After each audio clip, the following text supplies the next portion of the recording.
오라 우리가 여호와께 노래하며 우리 구원의 반석을 향하여 즐거이 외치자. 우리가 감사함으로 그 앞에 나아가며 시를 지어 즐거이 그를 노래하자.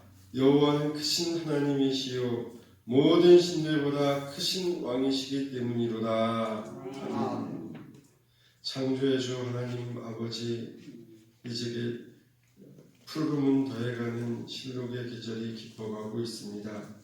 그러나 이 계절에 우리는 뜻하지 않은 코로나로 인해서 모든 마음들이 위축되고 또 아버지 하나님 매우 우울한 가운데 나날들을 보내고 있으나, 그러나 이 한복판 속에서도 우리 하나님께서 우리에게 주시고자 하는 귀한 뜻을 깨달으려고 몸부림치고 있습니다. 주의 백성이 하나님 앞에 나와 싸웁니다. 하나님 앞에 예배자로 서며 내가 하나님의 백성임을 확인하는 이 자리에 오시어서 주의 백성들의 마음을 붙들어 주시고 이 모든 상황 속에서 하나님의 뜻을 가르쳐 주시어서 우리의 믿음을 더욱더 굳건하게 하여 주시옵시고 주님만을 바라보는 주의 백성들 되게 하여 주시옵소서. 예수님의 이름으로 기도드리옵나이다. 아멘. 찬송 5장입니다.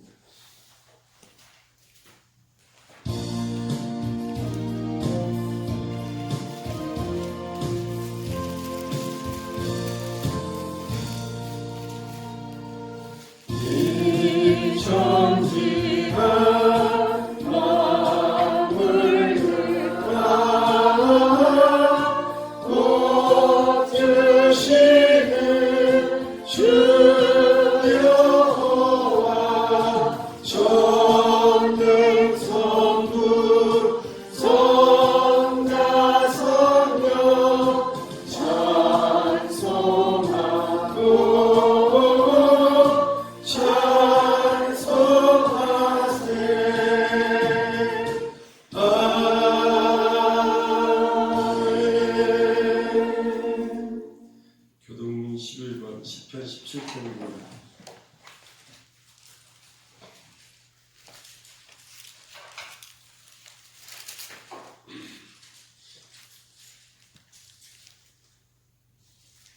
기록하겠습니다.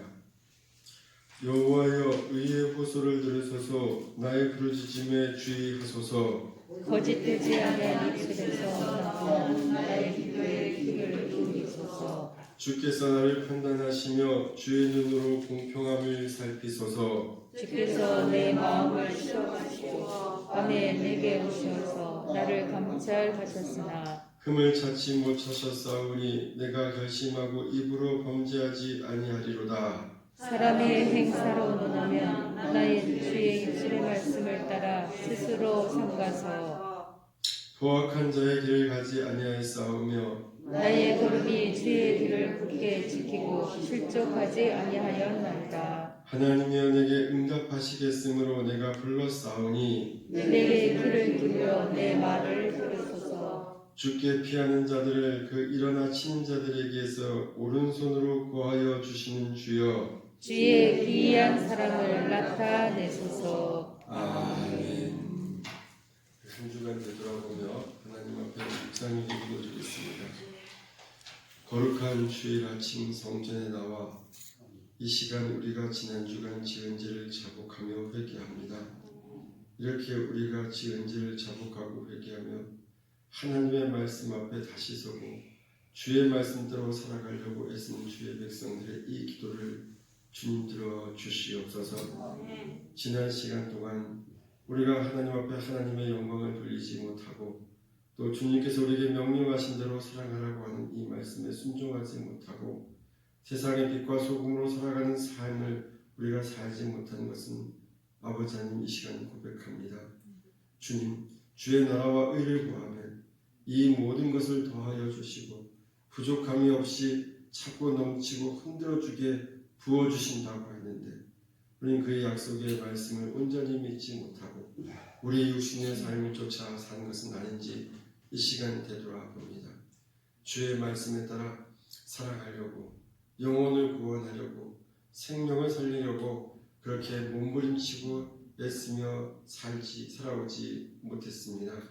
주님 용서하여 주시옵소서.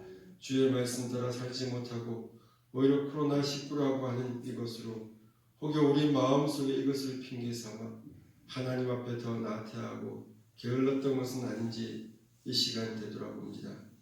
우리 속에 혹여 그런 모든 것들이 있다면 이 시간 모든 걸 내어놓고 자복하는 우리에게 오시어서 주님 우리를 불쌍히 여겨주시옵시고 부활하신 주님께서 베드로를 찾아가셔서 따뜻한 말과 사랑으로 위로해 주시며 다시 한번 사도권자로 세워주셨던 것처럼 우리를 하나님의 백성으로 세워주시옵소서. 함께 하실 줄로 믿사오며 예수님의 이름으로 기도드리옵나이다. 아멘.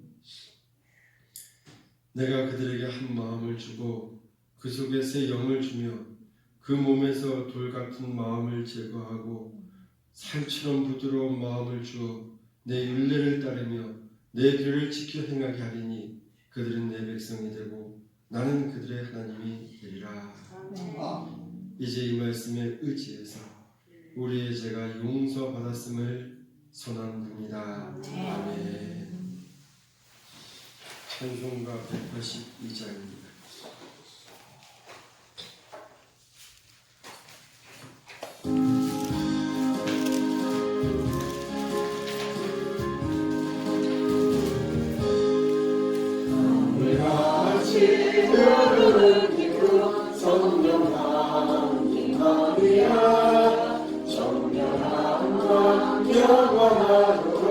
주의 거처되겠네.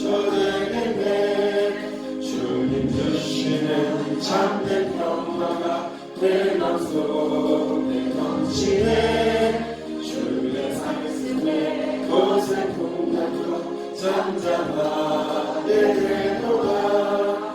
나의 생명 소생해 되고 성령이 마시니라. 모든 어르신 슬픔 사라져 주의 평강 넘치네. 주님 주시는 참된 평화가 내 맘속에 넘치네. 주의 말씀에 거센 풍랑도 잠잠하게 되도다.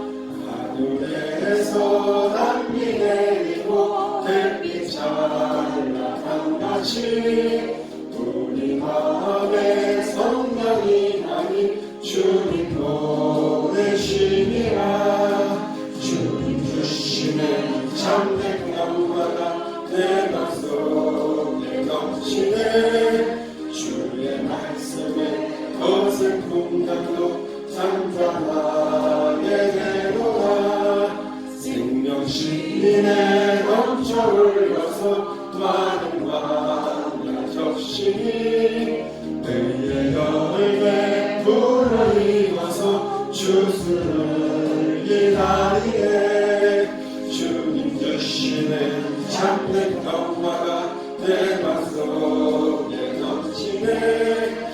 주의 말씀에 거센 풍랑도 잠잠하게 되도다. 놀라우신 주의 은혜로 주의 얼굴 뵙겠네. 평화로운 안식처에서 영원토록 쉬겠네. 주님 주시는 참된 평화가 내 맘속에 넘치네. 주의 말씀에 거센 풍랑도 잠잠하게 되도다. 기도하겠습니다. 무덤에 갇히지 않고 생명으로 일어나신 주님, 부활의 소망이 있기에 우리가 지금 여기 있습니다. 감사와 찬양과 영광을 돌려드립니다. 힘들고 어려운 이웃들과 함께하는 교회가 되기를 소망합니다. 고통당하는 이들을 기억하는 교회가 되기를 원하옵나이다. 어둠의 골짜기를 서성이는 모든 이와 함께하기를 소망하는 교회가 되기를 원하옵나이다. 불의에 저항하고 새로운 시대를 열었던 아버지 하나님, 이 날에 무엇보다 우리 교회가 이 땅의 교회가 정의롭고 또 투명하며 건강할 수 있기를 원합니다. 빛과 소금의 역할로 시대의 소명을 다 감당해 나가기를 또한 원하옵나이다. 진리의 길로 저희들을 인도하여 주시고 새 생명으로 거듭나게 하여 주시옵소서. 하나님 아버지, 우리는 우리 이웃을 판단하고 정죄하는 마음이 차올라서 도무지 아버지와 사랑할 수 없는 교회가 되고 말았습니다. 모든 것이 있어도 사랑이 없으면 아무것도 아니라고 말씀하시는데, 그러나 우리는 그런 편견과 또 수렁과 아픔 속에서 헤어나오고 있지 못합니다. 나는 이만큼 많은데 저들은 그렇게 하지 않는 아버지 하나님, 이러한 마음들이 우리를 뒤감아서 주님께서 명령하신 대로 사랑하는 마음을 갖지 못하고 있습니다. 저희들을 불쌍히 여겨 주시옵소서. 예수님의 마음을 품을 수 있도록 도와주시옵소서. 아버지 하나님, 주님의 은혜와 은총이 차고 넘쳐나서 나 같은 죄인도 아버지와 사랑할 수 있게 하시고 영혼을 구원하고 생명을 살리는 일에 소망을 가질 수 있고 사명을 가질 수 있도록 붙들어 주시옵소서. 우리 평화교회가 비록 작고 연약하지만 하나님의 일을 감당하는데 부족함이 없는 교회가 되게 하여 주시옵소서. 이제 아버지 하나님, 오늘로써 우리 1부, 2부 예배 아버지 하나님 마치고 이제 다음 주부터는 하나가 되어서 한 몸이 되어 하나님 앞에 예배를 드립니다. 그래도 적은 숫자이옵니다. 그러나 하나님께서는 우리의 숫자를 보지 아니하시고 우리의 마음을 보시는 줄로 믿습니다. 여러 가지 어려운 환경과 여건 속에서도 이 모든 상황을 뚫고 나와서 하나님 앞에 예배드리는 주의 백성들을 또 기이 여겨 주시옵시고 아버지 하나님, 또 여건과 형편에 따라서 피치 못할 사정으로 이 자리에 나와 함께하지 못하는 우리 성도들도 하나님 붙들어 주시고 우리의 마음속에 사랑하는 마음 갖게 하시고 주님의 부활로 우리가 가르쳐 주신 용서하는 마음을 또한 갖게 하여 주옵소서. 우리 모두가 서로 만날 때 사랑하고 용서하고 용납하고 받아들일 수 있는 교회가 되게 하여 주시옵소서. 이제 아버지 교회 모든 아버지 하나님 행사가 온전하게 되기를 원하옵나이다. 이제 주일날 오전 예배도 드리고 오후 예배도 드릴 수 있도록 붙들어 주시고 수요 예배도 다시 한번 드릴 수 있도록 하나님 모든 형편들을 살펴 주시어서 하나님 앞에 주의 백성들이 나와 하나님 앞에 예배드리며 우리의 신앙을 성장시키고 내가 하나님의 백성이며 또 아버지 하나님 세상의 같이 삶을 살아가는데 부족함이 없는 성령의 역사를 받아 누릴 수 있도록 도와주시옵소서. 아버지, 한국의 모든 교회들이 참으로 어려운 순간들을 보내고 있다고 합니다. 그러나 이 모든 순간순간들이 우리 하나님께서 계획하시고 또 하나님께서 섭리하시고 역사하시는 그 뜻이 있음을 저희가 믿사오니 반드시 모든 것이 협력하여 선을 주시는 하나님, 이 길 끝에서 주님을 만날 수 있는 모든 성도들 되게 하여 주시옵소서. 오늘도 예배 시종을 붙잡아 주시옵시고 하늘의 귀한 말씀으로 은혜를 더하여 주시옵소서. 이 자리에 나온 모든 성도들의 마음에 하늘의 은혜가 가득하게 하여 주옵시며 우리 평화의 모든 성도들, 이 자리에 나오지 못하는 성도들도 아버지 동영상 예배를 통해서 은혜가 더하게 하여 주시옵소서. 또 아버지 수술 날짜를 앞두고 또 아버지 기도하는 영혼도 있사오고 우리 평화교회 모든 성도들을 기억하여 주실 줄로 믿사오며 또 아버지 이 교회가 정말 주님께서 명령하신 빛과 소금의 사명과 영혼을 구원하는 교회가 되기를 간절히 소명하며 이 모든 말씀 예수님의 이름으로 기도드리옵나이다. 아멘.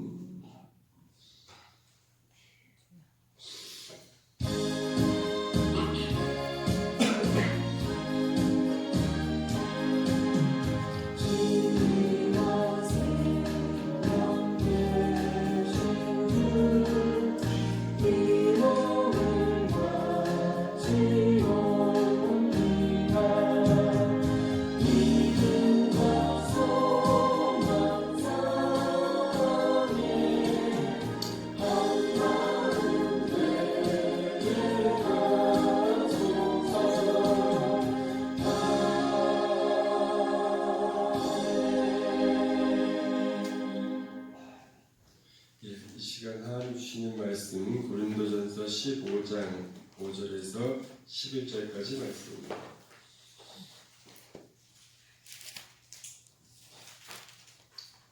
신약성경 281쪽입니다. 우리 다 찾으신 줄로 알고 교독하겠습니다. 게바에게 보이시고 후에 12 제자에게와 그 후에 500여 형제에게 일제히 보이셨나니 그 중에 지금까지 대다수는 살아있고 어떤 사람은 잠들었으며 그 후에 야고보에게 보이셨으며 그 후에 모든 사도에게와 맨 나중에 만삭되지 못하여 나는 자 같은 내게도 보이셨느니라. 나는 사도 중에 가장 작은 자라. 나는 하나님의 교회를 박해하였으므로 사도라 칭함받기를 감당하지 못할 자니라. 그러나 내가 나된 것은 하나님의 은혜로 된 것이니 내게 주신 그 은혜가 헛되지 아니하여 내가 모든 사도보다 더 많이 수고하였으나 내가 한 것이 아니요 오직 나와 함께 하신 하나님의 은혜로라. 그러므로 나나 그들이나 이같이 전파하며 너희도 이같이 믿었느니라. 아멘. 교회 소식 알려드리겠습니다. 이제 코로나19로 인해서 국가에서 실시하고 있는 사회적 거리두기에 동참해서 우리 평화교회가 그동안 1부와 2부로 나눠서 예배를 드렸는데 오늘로서 1부, 2부 예배 나누어 드리는 것을 마치고 다음 주부터는 우리가 이제 오전 11시 대예배로 함께 드리게 됩니다. 기억해 주시고 다음 주에 우리 다 같이 또 모여서 예배 드릴 수 있도록 우리 같이 기도해 주셨으면 좋겠습니다. 다음 주는 마지막 주로 이제 오전 예배 드리고 오후에는 이제 목장별로 모여서 원래대로 하는 목장별로 모여서 목장 같이 예배를 드리게 되어 있는데 그건 이제 코로나19로 인해서 이 모임 잠시 목자장님들이 주관해서 연기하셨으면 좋겠습니다. 예배에 참석하지 못한 분들을 위해서 계속해서 동영상 예배를 드리고 있는데 할 수 있는 데까지 저희가 준비해서 보내려고 합니다. 많아지면 이 동영상 예배 보내는 것도 이제 조금씩 줄이려고 합니다. 특별히 또 광고가 없으시죠? 일주일 만에 우리 서로 뵀는데 너무너무 반갑습니다. 서로 한번 인사하는데 아직까지는 일어서서 다가가기가 좀 그렇죠. 샬롬. 안녕하세요. 샬롬. 네, 우리 뭐 박수도 이렇게 하시고 485장입니다.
대예배로 이렇게 함께 드리는데 이제 다음 주부터는 우리가 오후 예배 드리는 분들도 함께 모여서 이제 예배드리게 되겠는데 어쨌건 하나님 앞에 드리는 예배는 함께 모여서 예배드리고 또 서로 교제하고 은혜 나눠야 정말 이렇게 은혜의 예배가 되는 것 같습니다.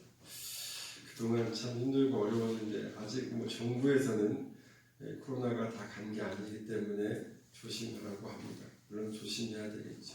근데 조심해도 우리는 또 우리의 일을 조금씩 시작해야 될 줄로 믿습니다. 지난주에 우리는 부활절을 맞이하면서 바울 사도가 증거하는 예수님의 부활을 함께 묵상을 했습니다. 우리는 여기서 바울 사도가 이 고린도 교회 교인들에게 정말로 진작부터 전하고 싶었던 것은 바로 이 예수님의 부활이었다라고 했죠. 예수님의 부활이었는데 바로 이를 통해서 바울 사도는 고린도 교인들에게 이 부활의 정신을 강조하고 있어요. 여러분 이 부활 정신이 뭐라고 했죠? 예, 바로 이 사랑하는 것, 용서하는 것, 서로 용납하는 거 했죠. 이걸 통해서 여러분 이 부활 이야기하면서 베드로 사도 이야기했는데 기억나십니까? 부활하신 예수님께서 다시 제자들을 찾아오셨을 때 예수님은 단 한 번도 제자들에게 자신을 배신한 것에 대해서 책망하신 적이 없다고 말씀을 드렸습니다. 이런 것들 보면서 바울 사도는 바로 예수님의 이 부활 속에 담긴 이 정신, 사랑하고 용서하고 용납하는 것이죠. 이를 통해서 고린도 교인들이 서로 사랑하고 서로 또 분당 짓지 말고 파당 짓지 말고 서로 싸우지 말고 용납하고 용서하는 것들을 강조했던 것입니다. 성도 여러분, 오늘은 그에 이어지는 말씀입니다. 오늘도 하나님께서 바울 사도를 통해서 우리에게 주신 이 말씀 통해서 또 많은 은혜와 또 귀한 기운을 얻는 시간 되기를 주의 이름으로 축원합니다. 우리 5절에서 8절까지 한번 읽어보겠습니다. 5절에서 8절 교독합니다. 게바에게 보이시고 후에 12제자에게와 그 후에 900여 형제에게 일시에 보이셨느니 그 중에 지금까지 있는 자들은 살아있고 어떤 사람은 잠들었으며 그 후에 야고보에게 보이셨으며 그 후에는 모든 사람에게와 맨 나중에 만삭되지 못하여 남자 같은 내게도 보이셨느니라. 이 말씀은 바울 사도가 예수님께서 부활하신 후에 많은 사람에게 보이셨음을 말하고 있는 것입니다. 즉 예수님 부활의 역사적 사실성을 강조하는 말씀이 되는 것이죠. 바울 사도는 예수님이 부활하셔서 먼저 베드로에게 보이시고 후에 12제자에게와 그리고 500의 형제에게 일시에 보이셨다는 겁니다. 그리고 나서 그 후에 야고보와 모든 사도에게 보이시고 그리고 마지막에 바울 사도 자신에게도 보이셨다 이렇게 증언하고 있는 것입니다. 즉 이는 그들 모두가 예수님의 부활이 허구가 아니라 역사적 사실임을 증거하는 증인이라고 말하고 있는 것입니다. 또 더욱이 예수님의 부활을 목격했던 많은 사람들이 이 바울 사도가 본서를 쓸 그 당시에도 뭐라는 거예요? 여전히 살아있는 자들이 있었다라고 하는 6절의 말씀은 예수님의 부활을 더욱더 확신 있게 증거하는 말씀이 되는 것입니다. 성도 여러분, 우리가 보통 어떤 사건의 이 사실성을 입증하는 데 있어서는 일반적으로 2명 내지 3명의 증인만 있으면 됩니다. 그런데 예수님의 부활은 무려 몇 명이라는 거예요? 500명이 넘는 사람들이 증거한 사실이라는 거예요. 물론 혹자 가운데에는 이런 주장을 하는 사람도 있어요. 앞에 열거된 모든 사람들은 다 예수님의 추종자들 아니냐. 그 추종자들이니까 당연히 예수가 부활했다라고 주장할 수 있는 거 아니겠냐. 그러니까 부활을 허위로 날조로도 얼마든지 주장할 수 있다. 그렇게 말하고 있는 사람도 있다는 겁니다. 물론 그들의 입장에선 충분히 일리 있는 말씀이기도 합니다. 그러나 성도 여러분, 예수님의 부활은 예수님의 추종자들에 의해서만 증거되는 것이 아니라고 하는 것입니다. 아멘. 이것은 예수님의 반대자와 예수님을 박해했던 자들에 의해서도 증거되고 있어요.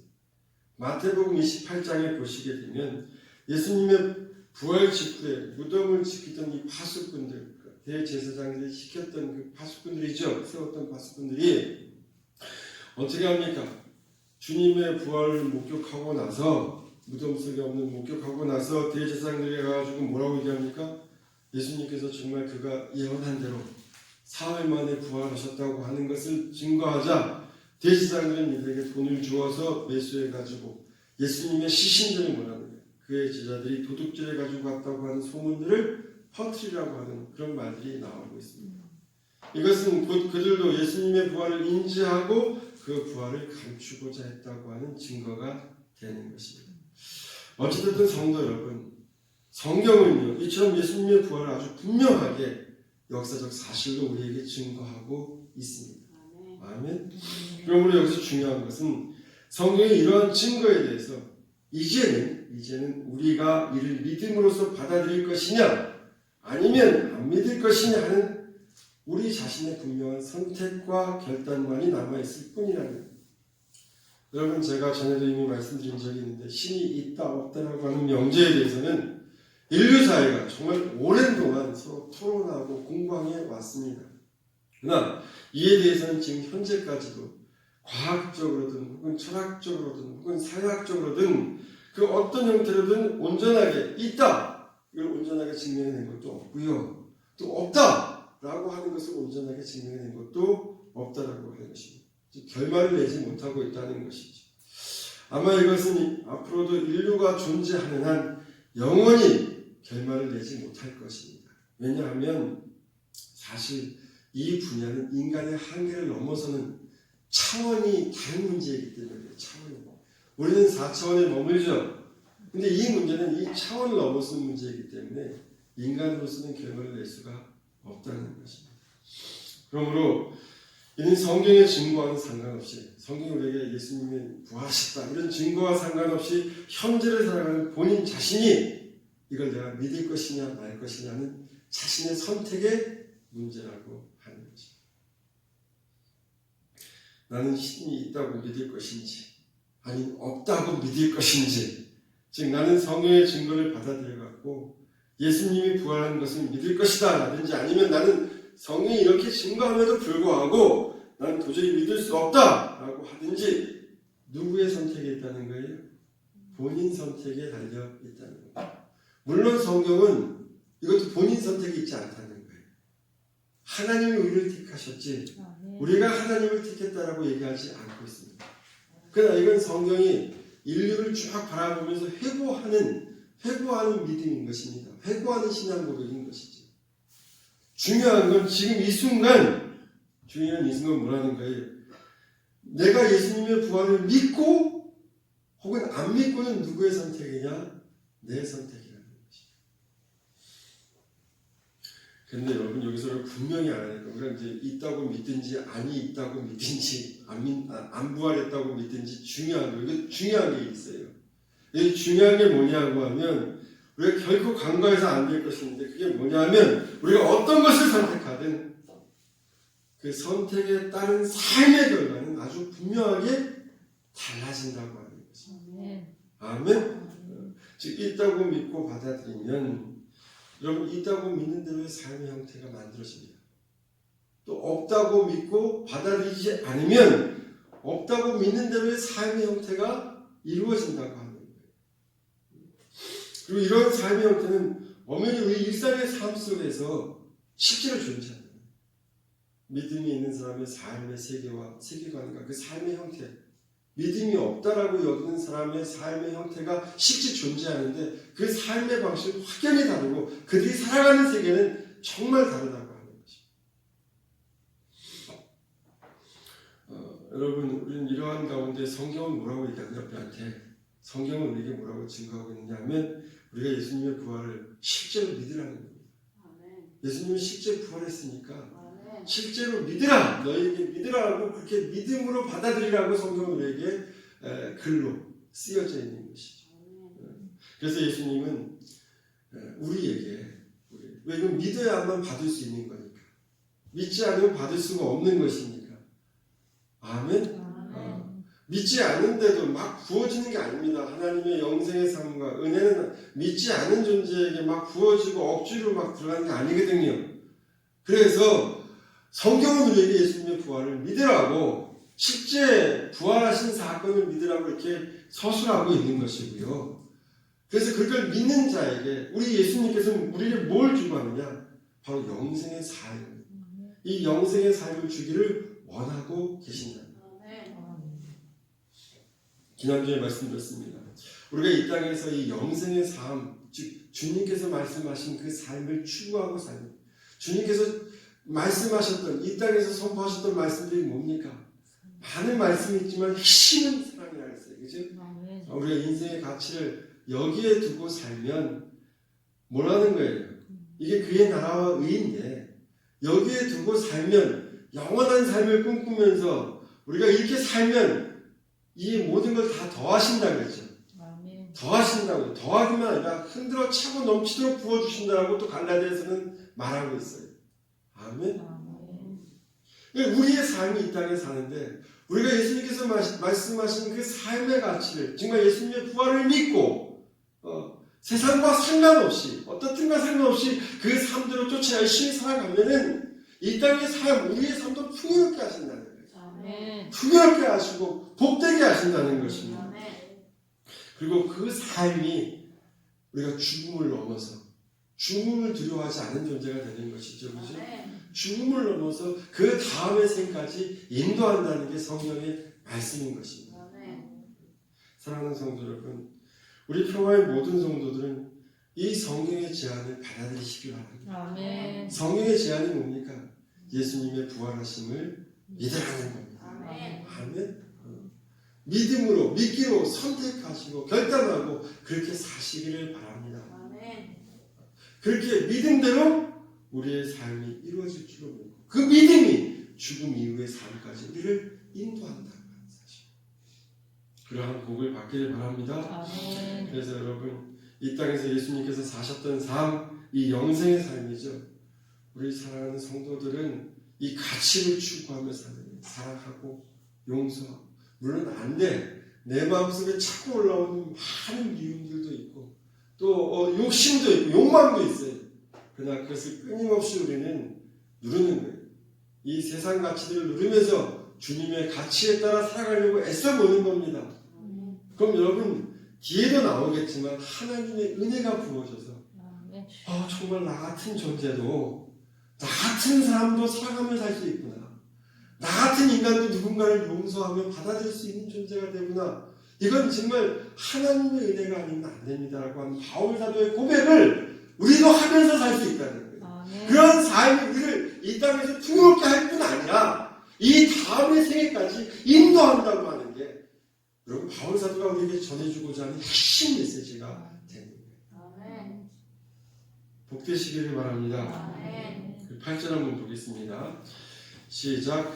맨 나중에 만삭되지 못하여 난 자같이 내게도 보이셨느니라.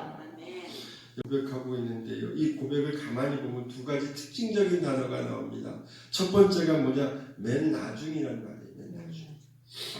이 단어를 원문에 충실하게 해서 다시 한번 해석을 하면 모든 것 가운데 마지막 혹은 가장 낮은 것을 말합니다.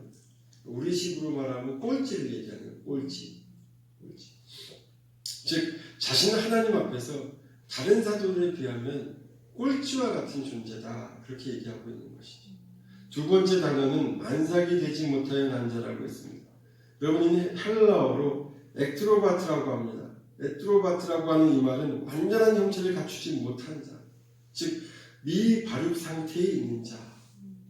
즉 바울 사도는 하나님 앞에서 자신은 바로 이러한 자라는 거예요. 완전한 형체를 갖추지 못한 자, 미발육 상태에 있는 자라는 거예요.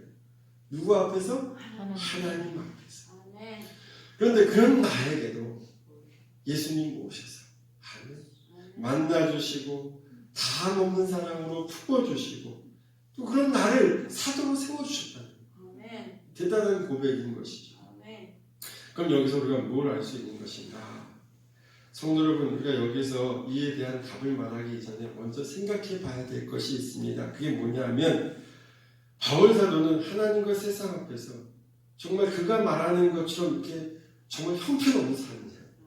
맨 나중되는 자고 꼴찌 같은 존재이고 진짜 형체가 완전하지 못한 미발육 상태에 있는 그러한 존재 같은 자인가? 라고 한번 물어보자는 것입니다. 물론 어떤 신학자는 이거는 바울 사도 그 자신의 외모에 대해서 언급한 것처럼 정말 그의 외모는 그가 말하는 것처럼 영 시원치 않다고 합니다. 고린도후서 10장하고 갈라디아서 4장을 보게 되면요, 바울 사도에 대한 외모가 약간 나옵니다. 서술하는 게. 근데 그 서술하는 걸 보면 그는 대머리에다가 안짱날이고 또 심한 고질병도 있잖아요. 그죠? 안지를 가지고 있어요. 그래서 이게 일반적으로 보면 저 사람이 정말 사도야? 라고 하면 실족할 거 있잖아요. 성도를 실족시키는 그런 외모를 가진 존재라고 합니다. 여러분 왜 좀 목사라 그러면 멋있고 그러면 우리가 보는 것만으로 은혜가 되는데 목사라고 왔는데 막 안지는 이렇게 나오고 막 이렇게 막 하면 보는 것만으로 저 사람이 정말 그러겠어? 이런 생각 가질 때 있잖아요. 보는 것만으로 실족시키는 그런 어떤 인물이었다고 합니다. 근데 너무 심한 거고요. 그래도 그렇게까지 이렇게 심을 보니까 심을 이렇게 그린 걸 보니까 그렇게까지 못생긴 건 아니더라고요. 제가 보니까 어찌됐든 간에 이제 바울 사도는 그렇게 생각하고 있다는 게 자신에 대해서. 그러나 성도 여러분, 지금 이 본문의 말씀은 바울 사도는요, 하나님을 향한 자신에 대한 고백이죠.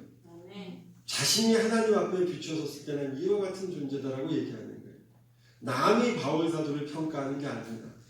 갈라디아서에 나온 그 외모, 자신에 대한 외모도 자기가 얘기하는 것이지 남이 자기를 뭐 대머리에다 안짱다리에다 이렇게 소개한 게 아니라는 거예요. 내가 내 모습은 안짱다리에다 대머리에다가 안지리다 이렇게 자기가 자기를 비하해서 얘기하는 건데 실제 성화 같은 거 보면 그렇게 못생기진 않았습니다. 근데 그렇게 표현하고 있다는 거예요. 근데 여러분, 이게 바울 사도는 이렇게 고백하면서 나는 이렇게 부족한 존재인데, 이 고백의 핵심이에요. 나는 정말 내가 생각하기에도 이렇게 부족하고 정말 이렇게 형편없는 존재인데, 이런 존재인 나를 그래도 예수님께서는 뭡니까? 그럼에도 불구하고 오셔가지고 나를 만나주시고 다함 없는 사랑으로 자신을 핍박했던 존재 아니겠습니까? 그 핍박했던 나를 다함 없는 사랑으로 안아주시고 또 품어주시고 사도로 세워주셨다는 이 고백을 지금 얘기하고 있는 겁니다. 그럼 바울 사도가 정말 그의 고백대로 하나님 앞에서 세상 앞에서 정말 그렇게 형편없는 사람이었는가 할 때 정말 그렇습니까? 아닙니다. 성경의 증거에 의하면 이건 자신이 증거하는 게 아니라 성경이 증거하는 거예요. 증거에 의하면 바울 사도는 당시 유대 사회에서 가장 최고, 유대인들끼리는 가장 최고로 여기는 게 히브리인 중에 히브리인입니다. 그죠? 히브리인 중에 히브리인이었고 가마엘 학파의 대학자였고 샴말 학파하고 가마엘 학파 두 학파가 쌍둥이인데 이 중에 가마엘 학파의 대학자였다는 거예요. 그것뿐만 아니라 당시 최고위층 유대인으로서는 로마 시민권을 가진다는 그 자체는 최고 시민이 아니고 고위층이 아니면 힘들어요. 로마 시민권을 갖는다는 게. 그러니까 이 로마 시민권도 갖는 당시 사회적으로 대단한 영향력을 가진 사람인 거예요. 또 성경은 또 바울에 대해서 뭐라고 얘기하느냐, 하나님 앞에서 아주 열정적인 자라고 했습니다. 열정적인 것뿐만 아니라 정말 어떤 사도들보다도 가장 많은 일을 하는 사람이라고 바울 사도를 평하고 있습니다. 그러니까 바울 사도 자신은 하나님 앞에 자기에 대해서 이렇게 못난 자라고 자기 스스로를 고백하는데 실제 바울 사도를 둔 사회적인 평이나 객관적인 성경의 말은 뭐냐면 이만한 사람이 없다는 겁니다. 이만한 사람. 사회적으로도 그렇고 지위적으로도 그렇고 학문적인 것도 그렇고 영향력도 그렇고 또 열심으로 따져도 이만한 사람이 없다는 얘기를 성경은 그렇게 평가하고 있다. 그런데 이런 그가 지금 하나님 앞에서 자신이 뭐라고 고백하고 있느냐, 맨 나중되고 만삭이 되지 못한 자, 즉 나는 꼴찌이고 정말 온전하지 못한 자라고 고백을 하는 거예요. 그럼 성도 여러분, 우리는 바울 사도의 이와 같은 고백 속에서 무엇을 알 수 있게 되는 것입니다. 무엇을 알 수 있게 되는 것입니다. 바울 사도는 하나님 앞에서 정말 절대적으로 자신을 낮추었다는 거예요. 정말 절대적으로 낮추고 절대적으로 겸손한 모습으로 사역을 감당해 갔다고 하는 것이죠. 여러분 9절의 본문요. 바울 사도의 신앙 자세, 하나님을 향한 신앙 자세의 모습이 나옵니다. 9절 한번 같이 읽어볼까요? 시작. 나는 사도 중에 가장 작은 자라. 나는 하나님의 교회를 박해하였으므로 사도라 칭함받기를 감당하지 못한 자라. 뭐라고 했습니까? 교회를 박해하였으므로 나는 정말 사도라고 칭함받을 자격조차도 없는 자다. 이 말 속에서 여러분 무엇이 느껴지십니까? 무엇이? 바울 사도는 항상 하나님 앞에 어떤 심정이었냐면 빚을 진 심정이에요. 빚진 심정. 내가 당신을 이렇게 괴롭히고 핍박했는데도 불구하고 이런 나를 주님께서는 사랑해 주시고 용서해 주시고 받아들여주셨을 뿐만 아니라 사도로 세우셨다고 하는 정말 빚진 자의 심정인 것이죠. 그러니까 바울 사도는 하나님을 향해서 가장 낮은 자세일 뿐만 아니라 거기에다 빚까지 진 심정으로 하나님의 이 감당해 나갔다라고 합니다. 그러니까 바울 사도의 사역의 모습은 가장 낮은 모습으로 그것도 거기에 더해서 빚진 심정으로 사역을 감당해 나갔다. 이걸 알 수 있다는 것입니다. 여러분 왜 바울 사도가 하나님 앞에 큰 자가 된 줄 아시겠죠? 성도 여러분, 우리도 가만히 생각해 보면 세상과 사람들 앞에서는 어쩔지 몰라도 우리가 하나님 앞에 서면 우리 가운데에도 하나님 앞에 빚을 지지 않은 자 없을 줄로 믿습니다. 아멘. 내가 지금 사회적으로 뭐 돈도 있고 권력도 있고 뭐 인기도 있고 뭐 가지 있다고 할지라도 심지어 내가 나 하나님 앞에 한 일도 많아. 이 공로를 내세울 것이 많다고 할지라도 그 이전에 모든 것 이전에 우리는 하나님 앞에서 우리의 생명을 비치지 않고서는 사실 여러분 우리가 이렇게 존재할 수가 없습니다. 하나님께서 우리의 생명을 정말 붙잡아 주시고 함께하지 않았다고 하면 지금 이 순간까지 우리가 존재한다는 게 사실 있을 수가 없는 거예요. 이건 믿든 안 믿든 하나님을 믿는 백성이든 아니 믿는 백성이든 저들을 붙잡아 주지 않았더라면 여러분 한번 생각해 보세요. 잠시 우리가 우리의 삶을 한번 우리 믿는 사람이니까 되돌이켜 볼 수 있잖아요. 그죠? 되돌이켜 보면서 말씀 앞에서 성령 앞에서 한번 되돌이켜 보시기 바랍니다. 보면 정말 주마등처럼 스쳐가는 수많은 위기와 고비들과 삶을 다 내려놓고 이걸 마감했으면 좋겠다라고 하는 순간순간들 있을 줄로 압니다. 근데 그런 순간순간마다 역사하셨던 하나님의 은혜가 기억나실 줄로 믿습니다. 우리 가운데 이걸 체험 없는 분 없다라고 얘기할 수 있는 분 아무도 없을 거예요. 그러므로 성도 여러분, 우리도 하나님의 일을 감당해 갈 때에는 이 바울 사도와 같은 심정, 빚진 심정, 생명을 빚진 그러한 심정으로 여러분 그러한 낮은 자세로 우리가 주님의 일을 감당해 가야 될 줄로 믿습니다. 우리가 주님의 삶의 가치를 쫓을 때 살아갈 때에도 해주는 게 아니라 정말 내가 빚진 심정으로 살아가라. 빚진 마음을 용서하고 정말 가장 낮은 모습으로 섬겨가는 그러한 삶을 살아간다고 하면 여러분 이 세상 속에 우리의 모습은 참으로 아름다워질 거예요. 그리고 충분히 주님께서 우리에게 말씀하신 대로 빛과 소금의 사명도 감당하고 영혼도 구원하는 그러한 교회가 될 줄로 믿습니다. 우리 평화의 성도들 오늘 비록 작은 자리에 나왔지만 적은 수가 없죠. 그래서 동영상을 통해서 또 이 말씀을 우리 모든 성도들에게 전파될 줄로 믿습니다. 이 말씀을 듣는 우리 모든 사람들은 오늘 주신 말씀처럼 이 사도 바울처럼 정말 가장 낮은 모습, 자기 자신이 하나님 앞에 그러한 모습으로 또 정말 나는 하나님 앞에 내 삶의 생명을 비친 자로서 빚을 진 자로서 그러한 모습으로 신앙생활하며 살아가길 바랍니다. 그러한 하나님의 은혜를 계속해서 간직하며 살아가는 저와 여러분 되시길 바랍니다. 우리 10절 한번 보겠습니다. 10절 시작.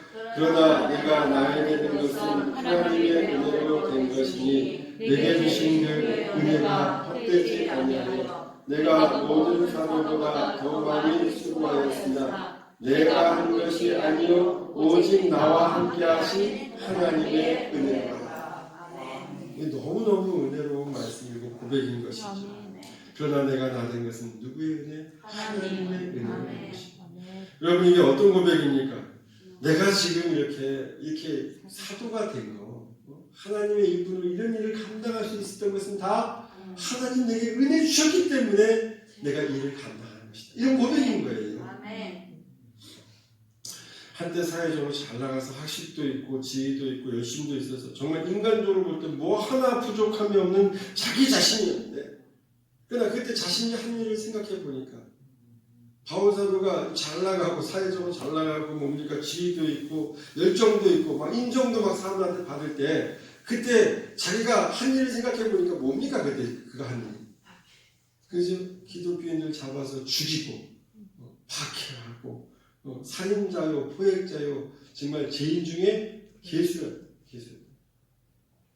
그런데 그랬던 내가 그랬던 자신이 잘하다고 할 때 한 일이라고 하는 건 뭔가 빛이 되고 소금 이런 거 없이 그냥 온전히 그냥 파멸하는 거, 죽음의 용동이 파헤치는 그런 일을 했던 자신이 보니까 지금 이렇게 되는 거, 이렇게 하나님의 사도가 돼가지고서 이렇게 이런 어떤 생명을 살리는 일을 내가 이거 하고 있다고 하는 거, 이거 있을 수 없다는 거. 인간적으로 생각해 볼 때 이건 정말 하나님의 은혜가 아니고요, 하나님의 은총이 아니고서는 이런 일이 있을 수가 없다. 아멘. 지금 그 고백을 하고 있는 겁니다. 아멘. 오직 하나님의 은혜로 된 것이라. 아멘. 아멘. 그러나 내가 나야 되는 것은 하나님의 은혜로 된 것이라. 그런데 성도 여러분, 바울 사도의 이 고백도 은혜이지만요, 이 다음의 고백이 더 중요합니다. 이 다음에 뭐라고 고백하고 있느냐면, 내게 주신 은혜가 헛되지 아니하여 내가 모든 사도들보다 더 많이 수고하였으나 내가 한 것이 아니오 오직 나와 함께 하신 하나님의 은혜라. 이 말씀이 더 은혜로운 고백인 거예요. 여러분, 여기서 바울 사도는 하나님이 자신에게 주신 그 은혜가 헛되지 않는다 이렇게 말하고 있죠. 하나님이 내게 주신 그 은혜가 헛되지 아니하여. 여기서 헛되다라고 하는 헬라어는요, 케노스 기노미아라고 하는데, 이는 말 그대로 텅 비어 있다는 뜻입니다. 텅 비어 있다. 헛되다, 텅 비어 있다. 그러므로 여기서 바울 사도의 말의 뜻은 뭐냐 하면, 하나님께서 자신에게 물붓듯이 부어주신 은혜를 자신은 쏟아내지 않고 가득 채운 채로 그대로 보존하고 있었다. 이런 말이 되는 것입니다. 그럼 성도 여러분, 이 말씀을 달리 해석해가지고 말하면 또 무슨 말이 되는가 하는 거냐면요, 하나님의 은혜는 그것을 물붓듯이 쏘아 부어준다고 할지라도, 우리에게 물붓듯이 부어주신다고 할지라도 사람이 저기에 따라서 얼마든지 완전히 소진되거나 소멸될 수도 있다는 얘기입니다. 아멘? 아멘. 성도 여러분, 우리는 여기서 하나님의 은혜라는 것에 대해서 분명히 좀 알아야 됩니다. 하나님의 은혜라는 게 뭐냐? 그럼 그게 뭐냐? 여러분, 오늘날 대부분의 성도들은 하나님의 은혜가 매우 풍성하고 무한하다고 하는 거 잘 알고 있습니다. 하나님의 은혜는 부어도 끝이 없다. 무한하다. 잘 알고 있습니다. 그러나 그 반면에 그 은혜가 내 안에서 내가 어떻게 하느냐에 따라서 그것이 늘 채워져 있을 수도 있고, 혹은 그 반대로 완전히 소진될 수도 있다고 하는 것은 이러한 사실에 대해서는 성도가 그리 많이 알지 못한다. 아멘? 여러분, 자꾸 예전에 어떤 목사님 설명하잖아요. 하나님의 은혜는 부어주시는데 우리가 그릇이 이렇게 돼 있으면 받아내지만 엎어져 있으면 뭐예요? 부어도 뭐예요? 채워질 수가 없다는 거죠. 그러니까 이 인간이라고 하는 내 마음의 그릇이 어떻게 있냐에 따라서 하나님의 은혜가 내 안에 채워져 있을 수도 있고, 또 뒤집어 엎어놓은 거예요. 그 물그릇 엎어놓으면 어떻게 되는 거예요? 부어도 뭐도 다 흘러버리잖아요. 완전히 소진될 수도 있다는 겁니다. 이걸 우리가 분명히 알아야 된다는 거예요. 아멘? 아멘. 그래서 여러분, 우리가 이걸 이제 보게 되면 그래서 이제 사람들이 가만히 우리 성도들 가운데도 보게 되면 어떤 분들 그렇게 은혜 충만했다가 어느 날 보면 되게 이렇게 메말라 있는 모습 가끔 보게 되죠. 하나님의 은혜를 엎어버리는 사람들이 있어요. 엎어가지고 그냥 소진되고 메말라 있는 사람들이 있다는 거예요. 이것도 우리가 알아요. 늘 충만하게 있는 게 아니라는 거예요. 성도 여러분, 이렇게 보면 하나님의 은혜는요, 이 마치 우리가 이 자연의 이 자연자원이죠. 자연의 이 자원과 같은 것 같아요. 자연자원. 무슨 말이냐면, 여러분, 우리가 살아가는 데서 이 자연의 이 자원들은 꼭 필요한 것들입니다. 이 자연의 자원이 뭡니까? 이 산소, 물, 공기 이런 거잖아요. 이런 거 꼭 필요한데 이게 무한히 있잖아요. 무한히 있고 항상 많은 것처럼 여겨지잖아요. 이게 다 소중하잖아요. 근데 문제는 뭐냐? 이게 너무나 많고 무한하다 보니까 이것의 소중함에 대해서 우리가 미처 깨닫지 못한다는 거예요. 이런 것과 비슷하다는 얘기입니다. 즉, 제가 유튜브 통해서 환경 스페셜이라고 하는 거 한번 본 적이 있는데, 거기 보니까 이런 말이 나와요. 우리나라 디젤차 아시죠? 디젤차가 디젤차가 뿜어내는 분진 양, 서울의 디젤차가 뿜어내는 분진의 양이 하루 2톤 정도 된다고 합니다. 하루 2톤. 2톤을 뿜어낸다는 거예요. 그럼 한 달이면 어떻게 되는 겁니까? 3일 60톤이 되는 거지. 1년이면 어떻게 되는 겁니까? 약 700톤이 된다는 거예요.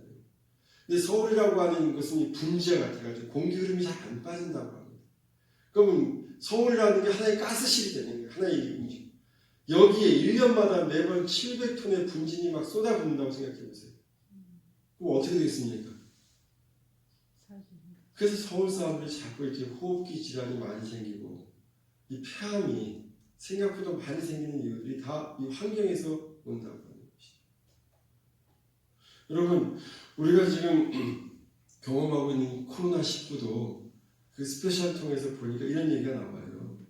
이 코로나가 원래 이게 원래는 인간에게 올 수 없는 바이러스라고 합니다. 이건 동물에게만 뭡니까? 숙주 상태로 있어야 될 바이러스라는 거예요. 인간에게 넘어올 수 없는 건데, 인간들이 하도 동물들을 뭐예요? 마구마구 잡아먹고 막 그냥 없애니까 이 숙주로 살 수가 없다는 이 바이러스가. 더 이상 자기를 숙주 대상으로 살 동물들이 없다 보니까 이것이 결국 뭐냐? 가장 많이 살아서 존재하는, 그래서 가장 안전한 인간으로 넘어오기 시작하는 거예요. 자기 변종을 하면서. 여러분들, 우리도 우리 스스로가 우리 변종시킬 때 대단한 아픔이 있죠. 고통이 있죠. 그러나 생존하기 위해서 우리는 변해잖아요. 그것처럼 이 바이러스도 자기가 살기 위해서 자기 변종을 일으켜가지고 인간에게 넘어오는 거예요. 무슨 말씀인지 아십니까? 그러니까 무슨 말이냐 하면, 우리 인간이 이 마치 주는 자연이 주는 이 모든 재원들, 이게 너무너무 풍성하고 너무너무 무한하니까 이게 영원히 있는 줄 알고 마구마구 막 함부로 개발하고 마구마구 죽이다 보니까 그것이 이제 우리에게 정말 우리 인간이 뭐 어떻게 할 수 없을 정도로 막강한 힘이 되어서 우리에게 다가오고 있다는 거예요. 그게 이용의 주제입니다. 근데 성도 여러분, 이러한 재앙도 있잖아요. 이런 자연재앙도 인류가 이렇게 감당하기 버거운데, 이렇게 힘든데, 하물며 성경이 말씀하는 더 큰 재앙이 뭔지 아십니까? 성경이 더 염려하고 더 크게 얘기하는 이런 자연재앙들은 이미 성경에서 얘기가 되고 있었어요. 근데 성경에서 더 우리에게 정말 더 경고하고 있는 더 큰 재앙이 뭐냐 하면, 로마서 2장 4절에서 5절에 나오는데요. 인간이 그처럼 풍성하고 무한하다고 여기는 하나님의 은혜가, 하나님의 이 은총이 얻은 인간에게 소진되고 고갈되고 난다면, 이 은혜가 인간에게 소진되고 고갈되어져 버리고 만다면, 그때 인간에게 임하는 하나님의 재앙과 이 하나님의 심판은 정말 엄청납니다. 그 자연에서 오는 것은 인간이 어떻게든 막아볼 수 있어요. 자기가 살라고. 그러니까 하나님께서 주시는 재앙을 영적으로도 육적으로도 감당하기가 어렵다. 그러므로 성도 여러분, 우리는 하나님께서 우리에게 주시는 하나님의 은혜를 우리 안에서 이 은혜를 소진되거나 고갈시키지 않도록 해야 됩니다. 아멘. 지켜야 되는 것입니다. 아멘. 오늘 본문에서 바울 사도가 고백하는 말씀처럼 내게 주시는 그 은혜가 헛되지 않아요. 바울은 은혜를 받았어요. 예수님 만나주시고 정말 담없는 사랑을 받았습니다. 담없는 은총을 받았죠. 그 은혜를 헛되이 하지 않았다는 거예요. 담았다는 거예요. 그래서 하나님의 은혜의 그릇을 담았다는 것이죠. 그럼 우리가 어떻게 해야 하나님 내게 주시는 이 은혜, 하나님의 은혜를 내가 헛되지 않게 할 수 있는 거예요. 어떻게 해야 하나님이 내게 주신 그 은혜를 내가 헛되지 않게 하고 소진시키거나 고갈시키지 않을 수 있는 것인가? 어떻게 해야 되는 것입니까? 여러분 어떻게 해야 되는 거예요? 우리가 어떻게 해야 바울 사도처럼 하나님이 내게 주신 그 은혜가 헛되지 않아요. 내가 모든 사람보다 더 많이 수고하였으나 내가 한 것이 아니에요. 오직 나와 함께 하신 하나님의 은혜가. 우리가 어떻게 하면 이런 고백을 할 수 있겠냐고요. 어떻게 해야 되겠습니까? 다른 거 없어요. 우리가 예수님이 이 땅에 오셔서 삶의 모습을 우리에게 보여주셨죠. 아멘. 이건 완전히 싹 보여주죠. 그 인도 디스플레이라고 하나요?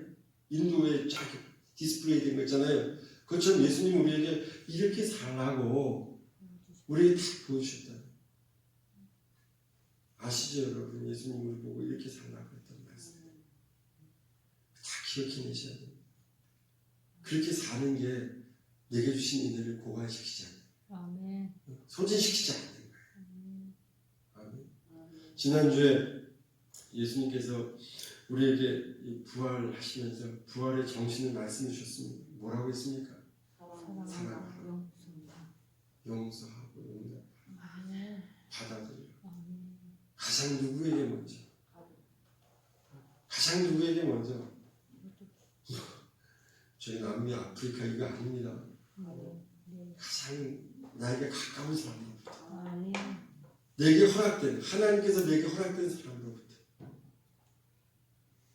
사랑하고 용서하고 용납하고 받아들여.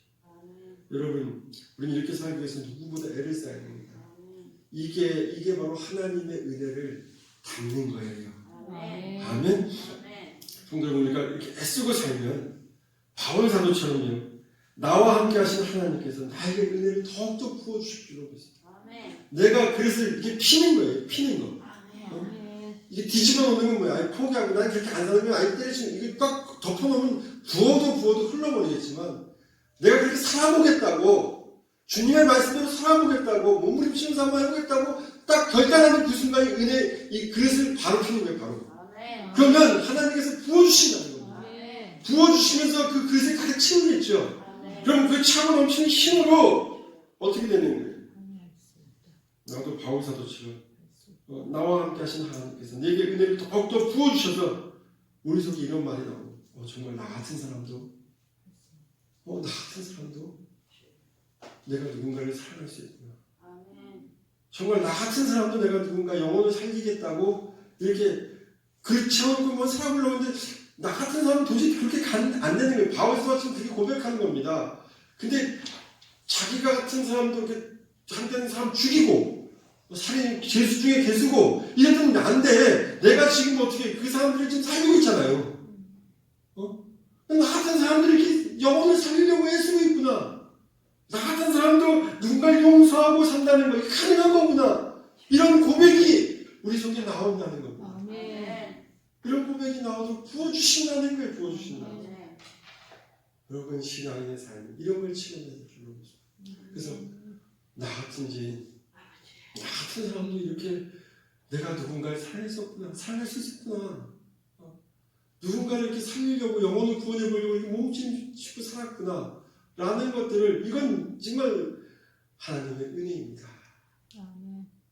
내겐 있을 수 없는 나라는 존재에게 있을 수 없는 사건인데 하나님이 나를 붙잡아 주시고 사랑해 주시고 은혜 부어 주셔서 이게 내 삶 속에서 가능한 일입니다라고 고백하는 여러분 이게 진짜 신앙인의 삶인 것입니다. 이러한 고백이 우리 가운데 이루어질 때 우리는 주님께서 우리에게 주신 사명 빛과 소금이 된 사명도 감당하고 영혼도 살려내는 사명도 감당하는 그러한 성도들이 될 줄로 믿습니다. 아멘.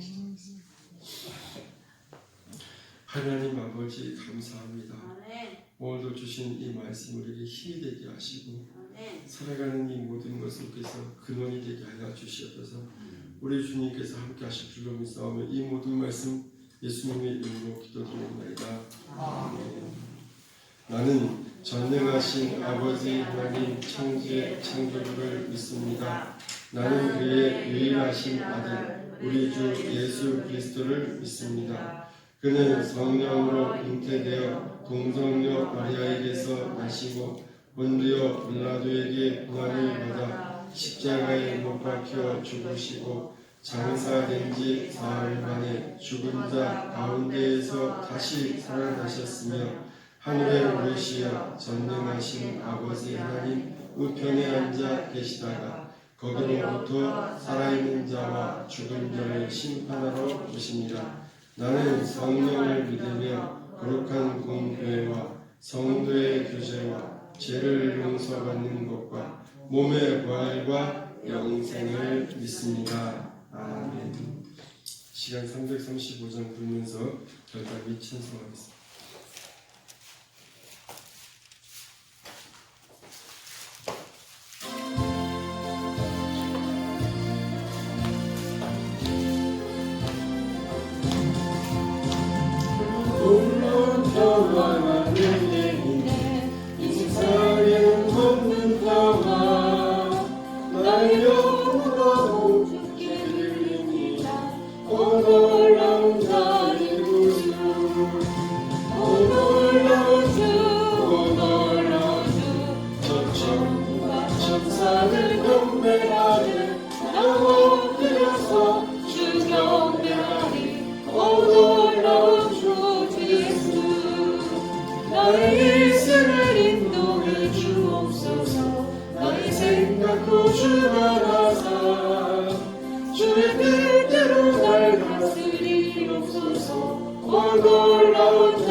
할렐루야. 하나님 아버지 오늘도 주신 말씀 감사합니다. 이 말씀에 힘을 얻어 주의 백성답게 살아갈 수 있게 도와주시옵소서. 바울사도처럼 가장 낮은 자세로 또 아버지 정말 생명의 빚진 심정을 가지고 주의 일을 감당하고 하나님의 일을 감당할 때 하나님 바울사도에게 부어주셨던 것처럼 이 모든 것을 더하여 부어주옵시고 살아가는 데 부족함이 없도록 인도하여 주시옵소서. 아버지 하나님 수술 부작용 없이 잘 끝나게 하시고 모든 순간순간 함께하여 주시고 모든 것을 채워주시면 감사하면서 이렇게 하나님 앞에 예물 드립니다. 하나님 아버지 저가 하나님만 의지하고 또 수술을 받은 줄로 압니다. 하나님께서 함께하여 주시고 동행하여 주시면 감사합니다. 주님께서 평생 붙들어 주시옵시고 또 오늘 주신 말씀 따라 살아갈 때도 힘을 더하여 주셔서 하나님 앞에 놀라운 바울사도와 같은 고백을 할 수 있는 주의 백성 되게 하여 주시옵소서. 또 제가 할 일을 포기하지 않게 해주시고 모든 것에 감사합니다 하면서 힘을 드리는 손길 외에도 함께하여 주시옵소서. 주님, 제가 감당하기 어려워 하나님 앞에 의지하며 주님 도와달라고 간절히 부르짖으면서 아버지 본인이 감당해야 될 일들을 감당해 간 줄로 믿습니다. 때론 버겁고 힘들 때에도 주님을 의지하오니 주님께서 은혜 부어 주시어서 아버지 후에 바울사도처럼 나 같은 자도 이 모든 일들을 감당할 수 있구나 하는 것들을 새삼 경험케 하여 주시고 하나님 은혜 안에서 놀라운 신앙 고백할 수 있는 주의 백성 되게 하여 주시옵소서. 주정을 드리는 손길도 기억하여 주옵시고 주마다 정한 마음으로 하나님 앞에 가난 마음으로 드리오니 하나님 이 힘을 받아 주옵시고 사는 날 동안 부족함이 없도록 붙들어 주옵시며 특별히 또 아버지 하나님 11조로 신앙 고백을 합니다. 주님 붙들어 주시옵소서. 귀한 힘을 하나님 앞에 첫 번째로 바치오니 평생을 지키며 살아왔던 것처럼 그의 건강도 지켜주시고 아버지 하나님 물질도 지켜주시고 믿음도 더하여 주시옵소서. 함께 하실 줄로 믿사오며 이 모든 말씀 예수님의 이름으로 기도드리옵나이다. 아멘. 지금은 우리 주 예수 그리스도의 은혜와 극진하신 하나님의 사랑과 성령님의 감화 감동 역사하심이 오늘 주의 전자에 나와 하나님의 말씀을 받는 우리 모든 성도들과 상주에 있는 우리 상주평화교회 모든 성도들 위해 지금도 영원히 함께 하시기를 간절히 축원하옵나이다. 아멘.